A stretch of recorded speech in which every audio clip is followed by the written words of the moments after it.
पिछले 24 घंटे में कोरोना के 45 नए प्रकरण संपूर्ण मध्य प्रदेश में आए हैं, जबकि 35 लोग ठीक होकर के अपने अपने घरों की ओर और गंतव्य की ओर गए हैं। संपूर्ण मध्य प्रदेश में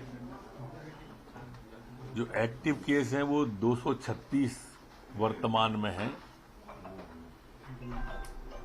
कल जो मध्य प्रदेश के अंदर सैंपल लिए गए वो 8011 हैं।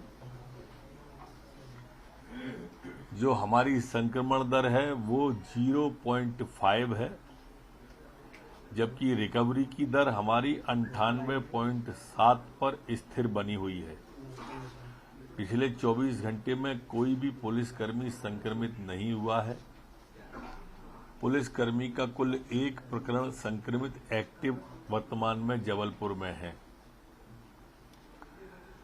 हमारे यहाँ जो वैक्सीनेशन हुआ है पिछले 24 घंटे में वो 46,236 लोगों को हुआ है। जो कुल वैक्सीनेशन अभी तक हुआ है मध्य प्रदेश के अंदर वो 11,83,76,540 लोगों को कुल वैक्सीनेशन हुआ है। जी, सवाल उठा रही है। मैं माननीय कमलनाथ जी से एक बात पूछना चाहता हूं। सवाल जवाब तो और चलते रहेंगे कि जब आरक्षण के साथ भारतीय जनता पार्टी की सरकार चुनाव में गई थी तो आप अदालत क्यों गए थे?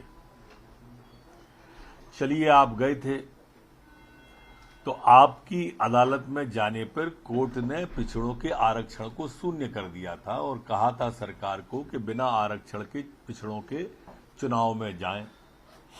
तो हम अदालत में गए, तो फिर आप अदालत में क्यों नहीं गए? चलो, आप नहीं गए अदालत में, कोई बात नहीं है। अब जब अदालत ने आदेश दे दिया है कि पिछड़ों के साथ जा सकते हैं तो शून्य हट गया। अब आप भ्रम फैलाने की कोशिश कर रहे हैं कि इतने मिलेंगे, इतने नहीं मिलेंगे। अरे भाई, आपने तो शून्य करा दिया था, शून्य से तो ज्यादा मिलेंगे। ये भ्रम क्यों फैला रहे हो? और अब इतना सब होने के बाद आप फिर अदालत जाने की बात कल आपने कही, तो क्यों जा रहे हो? ये स्पष्ट करो। आप जनता की अदालत से क्यों भाग रहे हो? बार बार चुनाव क्यों रुकवा रहे हो? पंचायतों के, नगरपालिकाओं के, ये स्पष्ट करना चाहिए। गोलमोल बातें करके भ्रम पैदा करना ये अच्छा नहीं है। मेरी ऐसी मामले में जिस तरीके से युवाओं पर टिप्पणियों का दौर जारी है, क्या कहेंगे आप? मैं इस पर सिर्फ इतना कहना चाहता हूं कि जो लोग भी मध्य प्रदेश के अंदर धार्मिक भावनाओं को आहत करने वाली टिप्पणी कर रहे हैं, हमारे किसी आराध्य के प्रति गलत टिप्पणी कर रहे हैं, ये मध्य प्रदेश के अंदर बर्दाश्त नहीं होगी। हम कानूनी कार्रवाई करेंगे, जेल भेजेंगे। इसलिए मध्य प्रदेश में कोई इस तरह की टिप्पणी न करे। जामा मस्जिद मांग उठ रही है आपके संबंध वहां पर पुराना था और उसको मस्जिद बनाई। अभी मेरे पास इस तरह का कोई ज्ञापन नहीं आया है। सर, जनता की नब्ज टटोलने के लिए कांग्रेस देश भर में सारे कार्यकर्ताओं की नियुक्ति कर देगी। कांग्रेस अब कुछ कर ले, जनता की नजर से जो चीज उतर जाती है ना, जनता ने मन बना लिया है। बड़ी मार करतार की मन से दे उतर गई।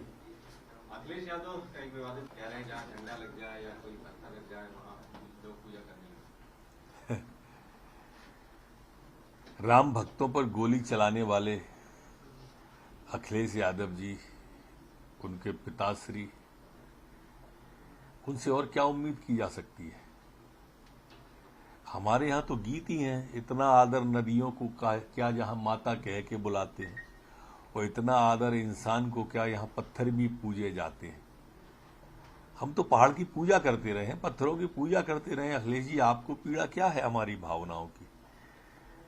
आपको इसलिए तो टीपू कहते हैं घर पे। सर, विवेक तनखा जी ने ट्वीट कर रहे हैं कि ओबीसी की जो रिपोर्ट है वो साबित नहीं की जाए। विवेक तनखा जी, पहले ये बताएं कि उनने आरक्षण 0 क्यों करवाया था? अदालत गए क्यों थे जब हम आरक्षण के साथ चुनाव में गए थे? इसका पहले जवाब दें कि 0 करवाने के बाद फिर अदालत में क्यों नहीं गए वो? वो तो बहुत बड़े लॉयर है ना। जब कोर्ट ने 0 कर दिया था पिछड़ों का आरक्षण, वो न्यायालय गए थे, फिर वो अपील में क्यों नहीं गए कि इनको आरक्षण दो भाई? फिर अपील में तो सिर्फ भारतीय जनता पार्टी गई ना, और जिसके अध्यक्ष ने और मुख्यमंत्री ने कहा कि हम बिना पिछड़ों के चुनाव नहीं होने देंगे, और होने भी नहीं दिए। सर एक वीडियो वायरल जी बता रहे हैं इसमें कि 27% ओबीसी के जो चेहरे हैं उनको टिकट दिया जाएगा। देखिए, कमलनाथ जी की अब कलई खुल चुकी है। अब वो कुछ भी करते रहे और कुछ भी कहते रहे, लोगों का विश्वास तोड़ दिया उनने। वो अदालत जाते 0 होने पे खुशियां कांग्रेस ने क्यों मनाई, बताए कांग्रेस के लोग। सर जब संविधान में 50% नहीं था तो राहुल गांधी कह रहे हैं कि भारत की जो तुलना है वो लंका से कर रहे हैं, क्या कहेंगे आप? और क्या उम्मीद करोगे? भारत के सम्मान पर जहां भी चोट पहुंचती है, राहुल गांधी से लेके कमलनाथ तक वही करते हैं। महान भारत को बदनाम भारत कहने वाले कमलनाथ जी से, भारत की सेना पे सवाल उठाने वाले, वैक्सीन पे सवाल उठाने वाले, ईवीएम पे सवाल उठाने वाले, न्यायालय पे सवाल उठाने वाले, ये पूरा कांग्रेस का तंत्र ही ऐसा है। सर जब संविधान में राजगढ़ संविधान में का प्रोविजन नहीं था तो इन्होंने विधानसभा में राजगढ़ 50% की बात मामले क्यों में करी? क्या कर रही है सरकार, क्योंकि वहाँ एक दलित बारात जो आ रही थी उस पर पथराव भी हुआ है। 8 लोगों को उसमें गिरफ्तार कर लिया गया है और सभी पर केस रजिस्टर्ड कर दिए हैं। इन सभी के लाइसेंस निरस्त कर रहे हैं और आपकी जानकारी के लिए चूना डाल दिया गया है वहां पर। मंत्री उषा ठाकुर ने बयान सामने आया जिसमें वो कह रही है कि धार्मिक अनुशासन हमें मुस्लिमों से सीखना चाहिए। क्यों नहीं? अतिक्रमण होगा तो बुलडोजर चलेगा।